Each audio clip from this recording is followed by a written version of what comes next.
Hi అండి, welcome to veg foodies RJY. Hotel style అల్లం పచ్చడి, అది కూడా తక్కువ నూనెలో ఈ శీతాకాలంలో రంపలకి దగ్గులకి కూడా పర్ఫెక్ట్ రెసిపీ అని చెప్పొచ్చు. నోటికి కారం కారంగా ఉంటుంది, చాలా బాగుంటుంది. రెసిపీలోకి వెళ్ళిపోదాం.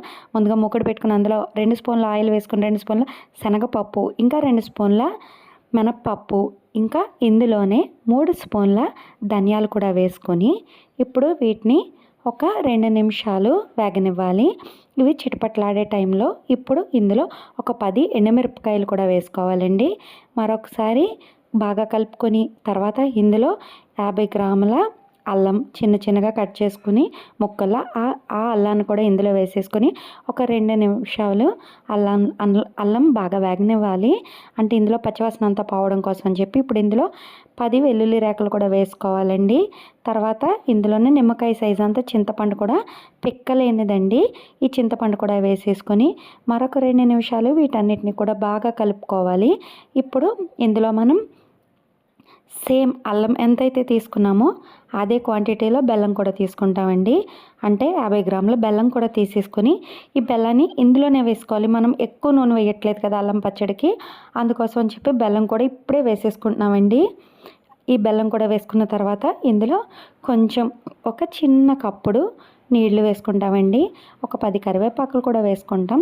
మరొకసారి బాగా కలుపుకొని తర్వాత ఇందులో ఒక చిన్న కప్పుడు వాటర్ వేసేసుకొని మనం ఇవన్నీ కూడా ఉడకాలండి. మొత్తం ఈ తీపి, ఉప్పు, కారం, పులుపు అన్నీ కూడా ఈ అల్లానికి పడతాయండి. అందుకోసం అని చెప్పి వాటర్ అంతా పోయే విధంగా మీడియం ఫ్లేమ్లోనే పెట్టుకుని బాగా మగ్గనివ్వండి. మనం ఇలా చేసినా కూడా చాలా రుచిగా ఉంటుంది. ఎక్కువ నూనె వేయనవసరం లేదు. ఇదిగోండి ఇలా అయిపోవాలి. వాటర్ అస్సలు ఉండకూడదు, ఇంకిపోవాలి మొత్తం.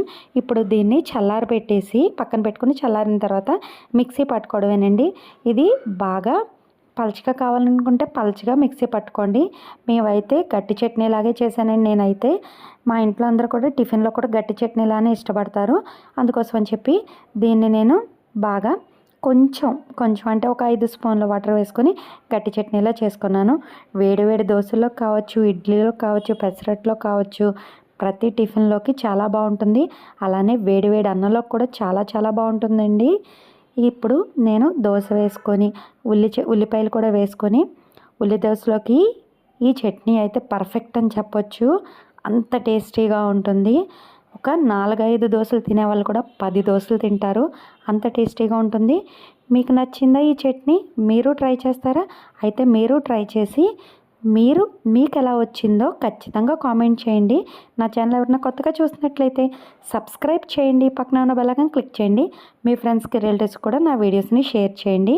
మీకు ఇంకా ఏమైనా వీడియోస్ కావాలంటే కుకింగ్ వీడియోస్ కావచ్చు, ఆన్లైన్ షాపింగ్ వీడియోస్ కావచ్చు, ఏ వీడియో కావాలన్నా కూడా ఖచ్చితంగా కామెంట్ చేయండి.